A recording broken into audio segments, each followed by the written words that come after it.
제가 이 프로필 보니까 총괄 본부장을 거쳐서 이제 사장 타이틀까지 오르시게 되는데 고간의 스토리는 좀 어떻게 됩니까? 콜롬비아를 시작을 할 때 뭐 아웃도어라는 것 자체가 아예 없었던, 한국에서는 사실 등산복이라는 것밖에 없었거든요. 그러니까 등산복이고 지금 현재 우리가 그렇게 많이 쓰고 있는 아웃도어라는 용어 자체가 사실은 그때 콜롬비아가 나오면서 탄생을 하는 겁니다. 사실. 한국에서 아웃도어라는 용어를 쓰기 시작한 게 네. 콜롬비아가 시작되는 거죠. 그리고 콜롬비아가 시작하고 6개월 뒤에 그러니까 이제 노스페이스가 시작을 했으니까. 그때부터 이제 시작이 됐군요. 그렇죠. 그러니까 실질적으로 아웃도어의 역사는 콜롬비아가 썼다. 이렇게 저는 생각을 하고 네. 그 전까지는 코오롱이 등산복으로 썼죠. 코오롱, 살레와 뭐 이런 것들이 그 당시에 제일 이제 뭐 그 영혼 이런 것들이 있었죠. 근데 콜롬비아에 계셨을 때 네. 이제 그 후학 양성을 위해서 그렇죠. 대학으로 가신 거죠? 그렇죠. 시간이 그러니까 그 안정이 제 생활로 볼 때 제일 안정됐었던 때가 이제 그 콜롬비아 시절. 그때입니까? 네. 왜냐면 콜롬비아 16년 다녔으니까. 음. 처음에 스타팅해서 그리고 워낙 그 제가 아까 말씀드린 것처럼 대세의 흐름이라는 게 있잖아요. 네. 그게 이제 아웃도어가 쭉 올라갈 때였거든요. 그러니까 사실은 엔간하면 그냥 가는 거죠. 엔간하면 가는 거예요. 그냥 뭐 눈먼 장님 아니래도 그냥 뭐 올라가는 거예요. 그래서 그냥 그 당시 시작은 해서 처음엔 좀 힘들었죠. 사실 뭐 그거를 아웃도어라는 걸 알리고 이러는데 힘들었는데 그러니까 우리랑 이제 그 노스페이스가 또 나오고 이러다 보니까 사실은 이제 해외 브랜드가 이제 2개 들어오고 그러다 보니까 이게 어떻게 보면 붕업 조성도 좀 됐고 경쟁도 되는 거고. 그렇죠. 시장도 더 커지고. 그래야 이제 이 시장이 커지는 거잖아요. 그래 그 바람에 그 이제 저도 그 부분에 타서 굉장히 안정적 시기를 이제 그 개인적으로 영위하게 되는 거죠. 근데 제가 궁금한 거 그러다 보니까 학교를 가게 된 거고. 좀 뭔가 좀 더 하자. 그러니까 이제 학교도 가시게 됐는데 그 전에 사실 저희가 지금 한국 화장품부터 콜롬비아까지 이야기를 했는데 이게 짧게 얘기했지만 사실 기나긴 세월이거든요. 그렇죠. 근데 그간의 행보를 좀 살펴보면 창업을 한번 해보실 법도 한데 엄청나게 생각 많이 했죠. 시도는 안 해보시고? 아니 그러니까 하려고 뭐 좀 준비하려고 그러다 보면 뭐 일단 뭐 회사에 이렇게 결국은 용기가 없는 거죠. 저는 이제 해보고 싶었는데 사실 하려고 그러면 일단은 뭐 일단 회사에 그 뭐 이 어떻게 보면 월급쟁이의 그 이 기본 정신이 너무 셌던 것 같아요. 회사 일부터 하자. 맞아. 그리고 뭐 저는 사실 보통 그 당시에 제 기억에 뭐 삼성 다닐 때도 그 코오롱이나 이런 데 있던 친구들 중에서 나와가지고 자기 사업하는 코오롱 출신이 제일 많았죠. 많았던 뭐 이유는 좀 비하인드 스토리가 좀 있지만 그런 멤버들이 나와서 사업들을 많이 했는데 우리는 사실은 어떻게 보면은 그 저나 뭐 알고 있던 저랑 같이 있던 동료들 같은 경우는 이 회사를 일을 하면서 여기랑 약간이라도 뭐 이 흠이 잡힐 만한 일을 아예 안 한다. 이런 게 기본이다 보니까 뭐 사업을 하려고 그러면 이게 같이 좀 겹치는 기간이 좀 필요하잖아요. 그렇죠. 이게. 근데 그걸 못 하는 거죠. 그러다 보니까 계속 때를 놓치고 야, 회사 일부터 해야지. 그러다 보니까 결국은 딱 때려치고 해야 되는데 그런 용기가 없는 거죠. 왜 일단은 뭐 조건이 좋은데 또 그냥 발로 차고 나가기 어렵잖아요. 그렇죠. 그러니까 계속적으로 이제 뭐 관두려고 그러면 사실 뭐 딴 회사에서 원래 그럼 이렇게 되는데 이 어떻게 보면 이 그 굉장히 그 편한 이런 것들을 버리지 못하는 이게 그러니까 기본적으로 창업가 정신이 없는 거죠. 근데 제 생각에는 기본적으로 망가지네요. 제 생각엔 결과적으로 돌이켜 보면 안 하신 게 더 나은 것 같은데 하셨으면 제 생각에는 81년도에 태어났으니까 거의 2097년도 IMF 터질 때쯤 막 하셨을 것 같은데 막 딱 했었으면 그때가 우리가 그 콜롬비아 할 때거든요. 딱 하셨으면 이때 하셨을 건데 하셨으면 이제 망했을 것 같고 오히려 뭐 잘 되셨을 수도 있죠. 그 바람 좀 타서. 세상 일을 알 수가 그러니까. 없는데 일단 저는 용기가 없는 사람이기 때문에 못한 거고. 그러니까 따박따박 들어오는 이 월급이 사실은 굉장히 큽니다. 이게. 그렇죠. 독성이 있어요. 예. 우리 월급쟁이 많이 오는 한 사람들은 좀 아는데. 여긴 대표거든요. 대표는 잘 모르실 것 같아요. 우리는 이게 잘 알지. 예. 아무튼 그러면은 조금 이제 안정기에 접어들어서 학교로 나가시게 된 건데, 그렇죠. 뭐 계기가 있었을 것 같아요.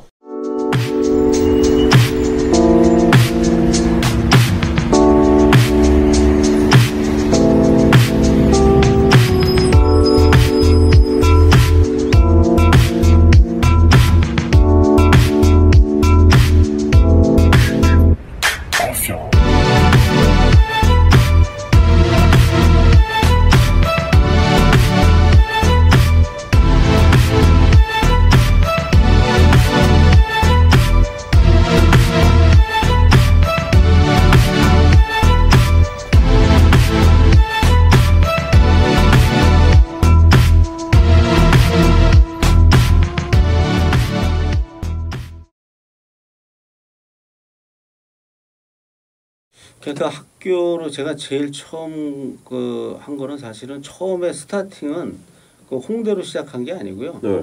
국민대에서 이제 우리가 아무래도 기능 뭐 이런 것들을 하니까 아웃도어가 좀 기능성이라든지 이런 걸 많이 하잖아요. 네. 그러니까 거기 체육대학원에서 그런 의뢰가 왔어요. 그러니까 야 그럼 한번 그런 기능성 의복에 대한 그런 강의를 한번 해주면 어떠냐 이렇게 이제 특강 아니요 한 학기 해달라고 아는 사람들이 이제 연락이 왔어요. 그래서 연이 나왔군요. 아 그래? 그럼 뭐 우리도 그럼 재밌겠다. 그럼 우리 걸 한번 또 설명도 하고 네. 그런 생각이 들어가지고 사실 그걸 한 학기 출강을 한 거예요. 출강을 해서 해보다 보니까 내가 공부가 되는 거예요. 그분들한테 내가 뭘 가르칠 만한 능력이 안 되더라고. 내가 해보니까. 그냥 있는 거를 가르쳤지. 그렇죠. 얘기를 했지만 여러분들하고 저하고 디스커션 하는 거지 제가 뭘 가르치는 건 아니다. 그러면서 저도 이제 공부를 하고 해보니까 너무 공부가 되는 거예요. 그래서 이게 괜찮은 거네 이게. 그래서 사실은 이제 홍대에 이제 어차피 대학원은 제가 거기 출신이다 보니까 네. 대학원에 아는 분들이 많았을 거 아니에요. 우리 교수들이나 이런 사람들이 많다 보니까 그냥 그럼 좀 해볼까? 이래가지고 그냥 나간 거죠. 거기 나간다 그러면 그냥 와라 이랬으니까. 그 당시에는요? 그렇죠. 너 그냥 와라 이제 그랬으니까 그래서 가서 2년. 했던 거죠. 그래서 시작을 했는데 하다가 보니까 진짜 공부가 되더라. 그리고 저는 그러고 나서 이제 컬럼비아를 나오고 나서 제가 블랙약을 갔는데 블랙약은 이제 사실은 해외 업무를 하다가 보니까 사실은 들어갈 때 이제 그러니까 학교를 관두기로 하고 이제 들어갔거든요. 조건이. 네, 왜냐하면 해외에 거의 그 당시에 처음 스타팅이라 글로벌 사업부를 처음 만들었거든요. 그러다 보니까 해외에서 한 반 있었어요. 그러다 보니까 강의를 할 수가 없잖아요. 그렇죠. 그래가지고 애초에 그러면 이제 얘기를 하다가 그럼 내가 정리를 하고 가겠다. 그래가지고 사실은 그때 한 학기 정도 더 하고선 정리를 했거든요. 정리를 하고 나서 그러고서 이제 그 글로벌 쪽 업무를 쭉 했는데 하다가 보니까 저는 이제 지나고 나서 이렇게 생각을 해보면 내가 그때 힘들어도 그냥 이게 어떻게 이 출장 스케줄을 맞추면서 강의를 계속 했었어야 된다 이런 생각을 되게 많이 했어요. 왜요? 그게 왜냐하면 자기가 이제 그러다 보니까 회사 일만 하다가 보니까 애가 공부를 안 하는 거죠. 훨씬 안 하는 거예요. 그렇죠. 강의를 하려면은 준비를 해야 되기 때문에 어쩔 수 없이 공부량이 엄청나죠. 해야 되는데 내가 안 하는 거예요. 그러니까 애가 게을러지는 거예요. 그러니까 업무만 하는 거야. 그러다 보니까 어떻게 되면 사실 어떻게 보면 둘 다 다운되는 거 아닌가 하는 생각을 좀 했어요. 이 강의 하시는 게 시너지 효과가 좀 있었군요. 있었다고 저는 생각합니다. 오히려 활력이 생기고 리프레시가 되는 그런 방법이었나 봐요. 굉장히 그게 있다고 저는 생각하는데 사실 저는 이제 업계에 있는 분들한테도 기왕이면 그 강의도 해봐라. 특강도 하고 강의도 나와라. 네. 저는 그런 얘기를 하고 싶은 이유가 본인이 있는 걸 물론 가르친다고 생각할지 모르겠지만 저는 아직까지 이렇게 내가 잘나서 누굴 가르친다고 생각해 본 적은 없거든요. 대학원생들하고 얘기하면서도. 네네. 그러니까 내가 배운다는 생각을 많이 하거든요. 그러니까 지금 어떻게 보면은 젊은 사람들이 갖고 있는 우리 거기 대학원이 지금 보면 뭐 나이 많은 사람들은 뭐 50대부터 시작해서 나이 어린애는 20 몇 살, 뭐 그러니까 졸업하고 바로 들어오는 학생까지 그냥 층이 한 30년 차이 나요. 그러니까 그런 사람들이 쭉 있다 보니까 정말 다양한 사고가 뭉쳐 있잖아요. 네. 다양한 사고, 진짜 우리가 뭐 뉴욕이 왜 잘 되고 뭐 파리가 잘 되냐, 그게 사실 멜팅팟이라고 얘기해서 우리가 그 속에 다양한 문화를 수용하면서 거기서 새로운 게 창출되잖아요. 네. 그게 바로 이제 문화의 창조제라는 역할이고, 패션도 마찬가지고, 패션도 창조가 되고 그런 거에서 라이프 스타일을 창조하는 기업들이 다 그런 대도시인데 학교도 그런 것 같거든요. 그런 나이 많은 사람부터 나이 젊은 애까지 같이 뭉쳐서 학우로서 뭉쳐서 동등하게 이야기를 나누는 그렇죠. 말씀하신 대로 완전히 평등한 관계에서 모여서 얘기를 하니까 그 속에서 정말 그야말로 자기가 생각 못했던 거를 밑에 친구들이 생각을 하고, 밑에 사람들은 또 저 나이 많은 사람들이 생각하는 것들을 또 받아들이게 되고, 이 속에서 이 정말 생동감 있게 이게 되는 거죠. 아니 그걸 근데 내가 못했다는 거지. 그게 나는 내가 이래서 뒤로 뒤처질 수 있겠다. 처진 거 아니냐 이런 생각을 했어요. 근데 사실 그 교수님 얘기를 좀 천천히 들어보니까 교묘하게 이게 기분이 좀 나쁜 게 이게 사실 그 현업에 있으면서 대학에 출강을 하고 강의를 할 수 있는 경우가 사실 많지 않거든요. 그 기회를 잡고 싶어 하는 분들도 굉장히 많고. 그럼 제가 그분들을 저기 강단에 세워드리겠습니다. 저한테 연락하시면. 지금 왜냐하면 정말 필요하거든요. 현업에서 뛰신 분들이. 네. 그분들이 지금 생생한 이 업계의 얘기를 해주고 또 거기 지금 어떻게 보면 그 이제 초롱초롱 빛나는 그 젊은 친구들부터 그 어떻게 보면 다른 경험을 하고 있는 분들, 완전히 다른 업계에서 뛰고 있는 분들도 들어와 있고, 그러면 그 속에서 에너지를 받습니다. 그거 제가 장담합니다. 전화드리겠습니다.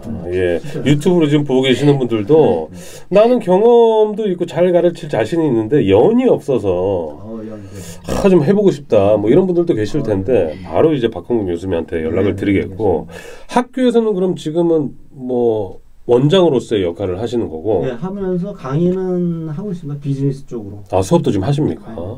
어떤 그러니까 과목으로? 지금 올해 하고 있는 건 창업과 지금 창업과 경영이라는 쪽으로 하고 있는데 딱 맞는 거죠, 그죠? 그렇죠. 그래서 창업과 경영이라는 거예요. 그러니까 학교에서는 적절하게 다 어떤 인간이 오더라도 다 적절하게 써먹어요, 학교에서는. 너무 걱정 안 하고. 너무 쉽게 얘기하니까 괜히 자신감이 생기는데 이러다가 떨어지면. 대표님 적절하게. 지금 그런 부분들에 대해서 얘기할 게 얼마나 많습니까? 적절하게 녹여낼 곳이 많죠. 정말 많잖아요. 아니 근데 그것도 저 정도 위치가 되시니까 저렇게 쉽게 얘기하는 거지. 여유롭게 플렉스 하시는 거죠. 예. 플렉스는 아니고 진짜로. 진짜. 진짜로. 플렉스는 허풍이 아니니까. 나 정말 이만큼 능력 있어. 이거니까. 감사합니다. 뭐 커피도 좀 한잔 하시고, 현업에 계시다가 지금 학교 일도 좀 하시고, 그리고 또 제가 들어보니까 새로운 프로젝트도 준비를 하셨다고 이제 들었는데 최근에 그건 또 어떤 사업입니까? 일단 갤러리를 요즘 뭐 한참 뜨고 있는 이제 화랑을 하고 있습니다. 근데 그게 가장 잘 어울리세요. 그래요? 네. 갤러리 원장의 이런 느낌이 맞아요. 좀 있으세요. 네, 제가 검색해서 찾아봤는데요. 카페도 같이 있습니다. 갤러리 안에. 옆에 있어요. 따로 분리돼 있고요. 네. 그래서 이 쿠키가 네네 맞습니다. 직접 또 공수를 해오셨네요. 이제 뭐 베이커리 카페인데 한 210평 정도. 좀 크죠. 네. 그리고 갤러리는 한 30평. 작고. 어떤 갤러리예요? 소개를 좀 해주세요. 올해 이게 처음으로 12월 3일 날 사실 개관을 했는데. 작년 12월 3일. 얼마 안 됐네요. 2달 됐거든요. 네. 2달 됐는데 거기에 나온 사람들이 40대의 젊은 작가들. 근데 이미 어느 정도 뜬 작가들. 네. 그런 작가들이 이제 나와 있습니다. 한 20명. 같이 이제 그룹전으로 들어왔고요. 네. 뭐 사실은 뭐 이름 뭐 문형태 작가라든지 뭐 이지은 작가라든지 그런 이제 그 굉장히 유명한 작가들이 많이 있는데 그런 작가들은 그냥 나오면은 그냥 그 완판 작품이 있으면 그냥 바로 팔려. 그 정도로 굉장히 그리고 이제 밖에다가 우리가 언론을 하나 했거든요. 네. 언론도 이제 작품이 있었는데 임지빈 작가라고 그 저기 좀 굿즈하고 그 콜라보레이션하고 뭐 이런 그런. 아니 근데 제가 뭐 그 비주얼 상으로는 갤러리와 가장 잘 어울린다고 말씀드렸는데 원래 그쪽에 좀 뭐 조예가 깊으셨어요. 근데 갑자기 어떻게? 전혀 없는데 그냥 아니 뭐 관심은 어떻게 없을 수는 없잖아요. 네. 이게 약간 이제 다 업들이고 같은 조금 디자인 통하는 데도 시각? 좀 있으니까요. 그리고 저희 교수들 중에서도 뭐 일러스트 작가도 있고 실제 자기 뭐 작품 하는 분도 있고 판화하는 분도 있고 다 자기 잡 외에 교수 잡 외에 다른 이제 사실 작품 활동을 하는 분이 많거든요. 그리고 사실 넘나드는 요즘 와서 사실 보더리 쓰기 때문에 네. 넘나드잖아요. 그래서 그런 측면에서 저도 사실 원래 근데 그렇다고 해서 제가 뭐 갤러리를 잘할 수 있다는 자신이 있어서 한 게 아니기 때문에 이렇게 얘기하면 안 되고요. 원래는 이제 라이프스타일 샵을 이제 하려고 그랬어요. 처음 스타트. 아, 라이프스타일 샵을. 네, 한 30평 정도는 라이프스타일 쪽에 정말 뭐 조금 특색 있는 상품들 그런 것들만 갖다 놓고 한번 해보려고 그랬는데 작가들이 몇 사람이 와가지고 이제 같이 이제 얘기를 하다가 아 형님 이런 걸 하시지 뭘 그거 합니까? 뭐 이래가지고 갤러리 하세요 일단. 하다가 뭐 좀 힘들면 딴 거 하든지 그래가지고 갑자기 아 그래? 그래서 아 저희들이 뭐 작품을 낼 테니까 그냥 하시라고. 그래가지고 갑자기 사실 하게 됐어요. 그러니까 라이프스타일을 하려고 했더니 라이프스타일도 제가 뭐 수입도 해야 되고 뭐 좀 특이한 걸 하려다 보니까 사실은 이게 준비해야 될 게 너무 많잖아요. 그 준비하려면 좀 시간이 좀 걸릴 것 같더라고. 근데 그래서 야 좀 요거는 좀 늦게 하고 이거부터 열어야 되겠다 이랬더니 그러지 말고 이거부터 하세요. 뭐 이래가지고 아 그래? 그럼 한번 해볼까? 이래가지고 그냥 하게 됐어요. 아 기가 좀 얇으신 편이시군요. 맞아요. 줄 데가 없어요. 그만큼 도와주는 사람들이 많았던 거네요. 근데 이제 제가 네이버에서 보는데 아주 많이 사람들이 많이 찾아올 것 같은데요. 물론 아직 유명 작가죠. 네. 보시면 정말 젊고 이제 중견이라고 볼 수 있는 그런 작가들 작품이 쭉. 전시도 되고. 뭐 어디 있습니까? 위치를 좀 알려주세요. 분당 야탑. 네. 야탑에. 지금 뭐 갤러리도 하시고 제가 보니까 그 다름 컬처라고. 예, 요 사업도 좀 새롭게 하시는데 이제 국내 이제 인솔이나 미드솔, 그러니까 신발의 인솔, 미드솔이 전부들 뭐 신발은 우리가 다 신으니까 인솔, 미드솔이 지금 현재 전부 PU다 보니까 PU는 사실은 이게 생분해가 없거든요. 그래서 땅에서 썩질 않습니다. 그러니까 환경 친화적이지 못하죠. 근데 이제 캐나다 스타트업이 만든 게 그 인솔하고 미드솔 그 전부 이제 한 73% 정도를 생분해가 될 수 있는 그런 걸 만들었어요. 바이오 컨텐츠로. 그래서 베이스가 이제 플랜트 있지 않습니까? 플랜트에서 그러니까 우리가 이제 식물에서 추출되어 있는 걸 하는데 그것만 갖고가 안 되니까 사실은 뭐 좀 다른 성분들이 들어가다 보니까 이게 73%밖에 안 되는 거고요. 향후는 뭐 100%까지 아니라가 한다 그러더라고요. 그래서 그런 쪽이 그래도 좀 도움은 되지 않을까 제 생각에. 저도 이제 패션 쪽에 오래 있었는데 지금 와서 무슨 뭐 제가 뭐 돈을 뭐 열심히 버는 것도 뭐 잘 벌면 좋겠지만 그쪽으로 추구하는 것보다는 조금 그래도 의미 있는 쪽을 좀 하는 게 안 낫나 뭐 이런 생각이 들어서 사실 이런 그 생분해성 그걸 가지고 일단 시작을 했고요. 요즘은 오히려 트렌드가 에코 프렌들리한 기업이나 상품을 오히려 젊은이들은 더 선호하고 오히려 그걸 더 이렇게 추구하는 경향성도 있어가지고. 그렇죠. 근데 사실은 기업들이 또 그 정도 쓰면 또 돈이 좀 올라가잖아요. 맞아요.